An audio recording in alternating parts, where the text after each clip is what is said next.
और दोस्तों क्या हाल है भाई साहब। कल रात मैंने Amazon प्राइम की नई हॉरर सीरीज अंधेरा के 8 एपिसोड्स बिंज वॉच किए और आज मैं आपके लिए इसका एकदम ताज़ा रिव्यू लेकर आया हूँ। अगर आप हॉरर, मिस्ट्री और सुपरनैचुरल थ्रिलर के दीवाने हैं तो ये रिव्यू आपके लिए है। लेकिन क्या ये सीरीज वाकई डरावनी है या सिर्फ एक और औसत कहानी?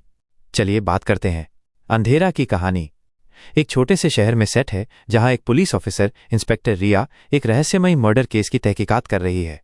इन हत्याओं के पीछे एक अंधेरी अलौकिक शक्ति का हाथ लगता है जो लोगों को गायब कर रही है।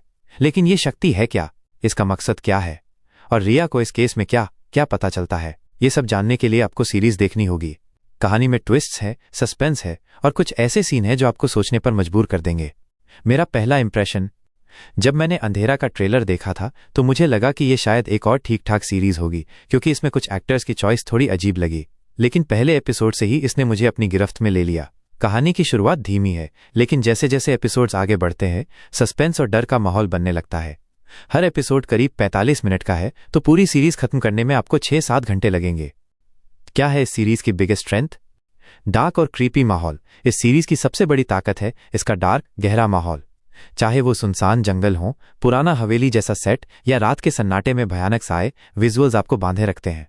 Psychological thriller. ये सीरीज हॉरर के नाम पर सिर्फ जंप स्केयर्स पर निर्भर नहीं है बल्कि ये आपके दिमाग के साथ खेलती है। कुछ सीन इतने खौफनाक हैं कि रात को अकेले देखते वक्त आप लाइट ऑन कर लेंगे। गहरे किरदार। इंस्पेक्टर रिया का किरदार गहराई लिए हुए है। उसकी अपनी निजी जिंदगी की परेशानियां और केस की उलझनें कहानी को और रोचक बनाती हैं। बाकी सपोर्टिंग कास्ट भी ठीक ठाक है, हालांकि कुछ किरदारों को और बेहतर लिखा जा सकता था। क्या है कमी? इंस्पिरेशन का असर। कई जगह ऐसा लगा कि सीरीज ने हॉलीवुड की कुछ पॉपुलर हॉरर सीरीज और फिल्मों जैसे स्ट्रेंजर थिंग्स और द कॉन्जरिंग से प्रेरणा ली है। कुछ सीन आपको डेजा व्यू का एहसास दे सकते हैं। धीमी रफ्तार। बीच के कुछ एपिसोड्स थोड़े खींचे हुए लगते हैं। अगर कहानी को और कसा जाता तो शायद और मजा आता। हॉरर का डोज। अगर आप उन लोगों में से हैं जो हॉरर सीरीज में खून खराबा और लगातार डरावने सीन चाहते हैं तो शायद आपको थोड़ा कम डर लगे। यह सीरीज ज्यादा साइकोलॉजिकल थ्रिलर है बनिस्बत खौफनाक हॉरर के। अंतिम फैसला। अगर आपको सुपरनैचुरल मिस्ट्री और साइकोलॉजिकल हॉरर पसंद है तो अंधेरा आपके लिए एक अच्छा वीकेंड बिंज हो सकता है।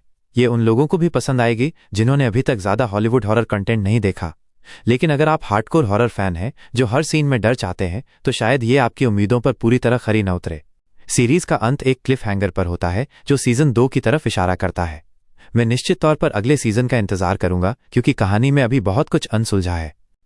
दोस्तों, दिल से एक बात बोलूं, ये चैनल मेरा सपना है, मेरी जान है। हर वीडियो में मैं अपना दिल, अपनी मेहनत और अपना पूरा पैशन डाल देता हूं। लेकिन जब देखता हूं कि आप मेरी वीडियोस तो देखते हैं पर लाइक और सब्सक्राइब का बटन नहीं दबाते तो दिल थोड़ा टूट सा जाता है। भाई, एक छोटा सा सब्सक्राइब हाई तो मांगा है। ये छोटी सी मदद मेरे लिए एक बड़ी हिम्मत है। 2026 तक मुझे 1000 सब्सक्राइबर्स के सपने तक पहुंचा दो प्लीज। आपका एक सब्सक्राइब मेरी हर रात की मेहनत को रंग दे सकता है। तो दोस्तों, मैं इस सीरीज को 10 में से 7 स्टार दूंगा। ये एक अच्छी कोशिश है, खासकर भारतीय हॉरर जॉनर में जो अभी तक ज्यादा एक्सप्लोर नहीं हुआ। हिंदी में उपलब्ध है और अगर आप इसे धीरे धीरे हर दिन एक एपिसोड देखें तो शायद और मजा आए। तो भाई, अगर आप हॉरर और मिस्ट्री का मजा लेना चाहते हैं तो अंधेरा को एक मौका दीजिए। लेकिन रात को अकेले देखने से पहले अपने कमरे की लाइट्स चेक कर लें। तो अगर आपको मेरा रिव्यू पसंद आया तो इस वीडियो को लाइक करें, चैनल को सब्सक्राइब करें और अपने दोस्तों के साथ शेयर करें। और हाँ, अगर आपने अंधेरा देखी तो कमेंट में बताइए आपको कैसी लगी।